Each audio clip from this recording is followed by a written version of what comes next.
Next horror story? Ginger Buchanan. Had an experience with her. And I know I was at a convention, and I had a 10-minute interview with her. And this is what not to do. I didn't understand what the purpose of the interview was exactly. I mean, I had the book. I hadn't found a publisher yet. She's, you know, the main editor of Ace. And I'm standing in line, you know, talking to some other people, and they're like, "So, what's your pitch?" I'm like, "My pitch? I'm just going to ask her questions about, you know, how to get a publisher and how to, you know, I'm just going to ask her a question, you know, I'm going right to the source." And, "No, for your book, you're going to pitch your book to her." I'm like, oh, it didn't even occur to me that that's probably what I should be doing, and, you know, because, oops, you know, so I'm like, oh, great. So I sit down with her, and I'm like, I started talking about my book, and I wasn't prepared. And I think that's one of the big roles, is be prepared with whoever you're going to be talking with. And at that time, I was selling my book as a science fiction, young adult science fiction. And I'm talking to her, and the first thing that comes out of her mouth is, "This is not science fiction. This is fantasy." And I've heard some debates, you know, some people have opinions on both sides. You know, if there's any bit of real, you know, magical anything, it doesn't matter if there's spaceships and stuff, it's fantasy, you know. Everybody has their different opinions. She was definitely hard set. If there's any sort of magic, which there is in my book, it is fantasy. And, you know, I'm like, well, it's science fiction, and I'm like, holy cow, this is not going well, because the first 2 minutes we're already arguing about whether my book's fantasy or science fiction and fantasy. So I bit my tongue, and I'm like, oh, it's totally fantasy now. This is fantasy. And tell me about your fantasy. so and then the next thing, where we start talking about, well, how long is it? Well, it's kind of a long book. It's 400 pages for a young adult. That's pretty long, especially for a new author. She wouldn't even touch it. She wouldn't even talk, you know, well, I won't even take it. And you won't publish this. And I was really, you know, it wasn't the happiest experience of my life. And but she was nice about it.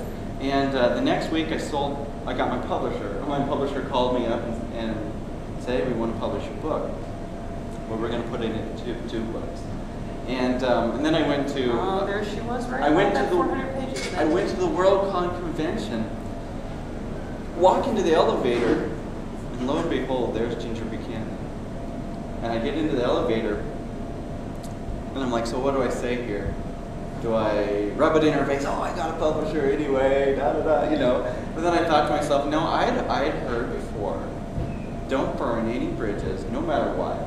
And I just politely said, "You remember me? You know, I talked to you about it, and you were right. It was a long book. I did find a publisher, and they're going to put it into 2 books."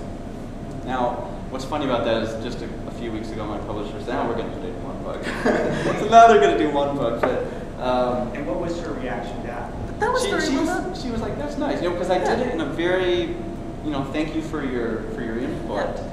And framing it in terms of, you helped me. And I don't see it as a rejection. That was a helpful thing. And it was kind of nice. I could have easily been rude and near, you know, but I didn't. Be able to take your novel and be able to summarize it down to 3 pages, then summarize it down to 1 page, then summarize it down to a paragraph, and summarize it down to a sentence.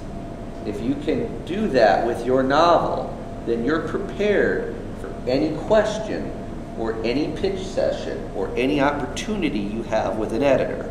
You can use those 3 magical sentences in your query letter, in your, you know, because you know, if you get them with those first few sentences. Because your query letter is short. Yeah.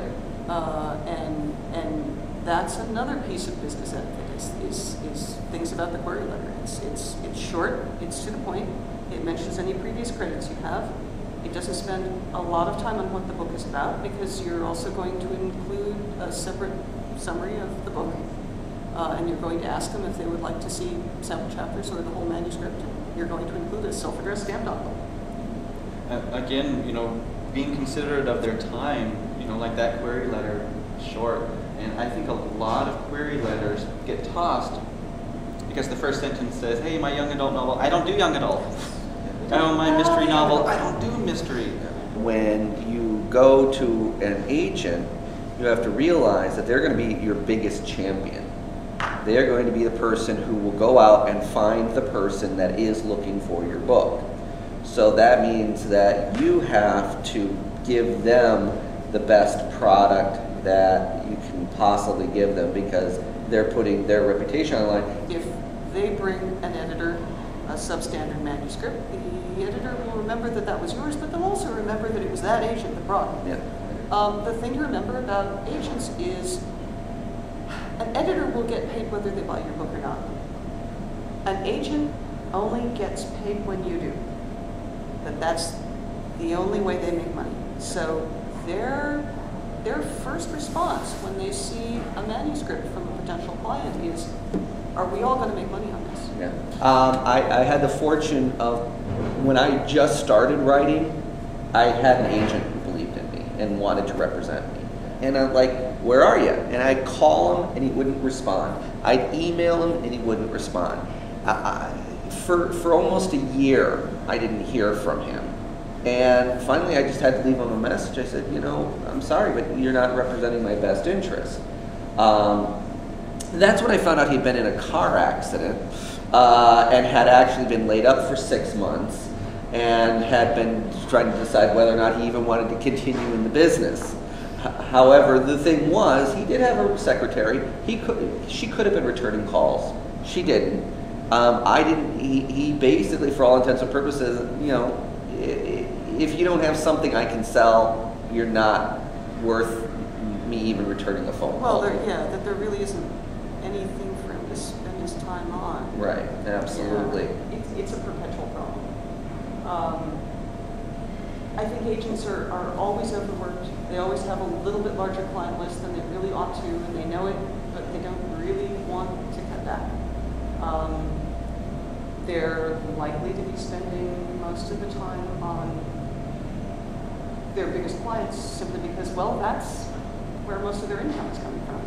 And all you can do really is continue to be very professional and very reasonable and call them or write them or email them once a week. Just say, hi, just checking in. How you doing? Just checking on the progress of that thing.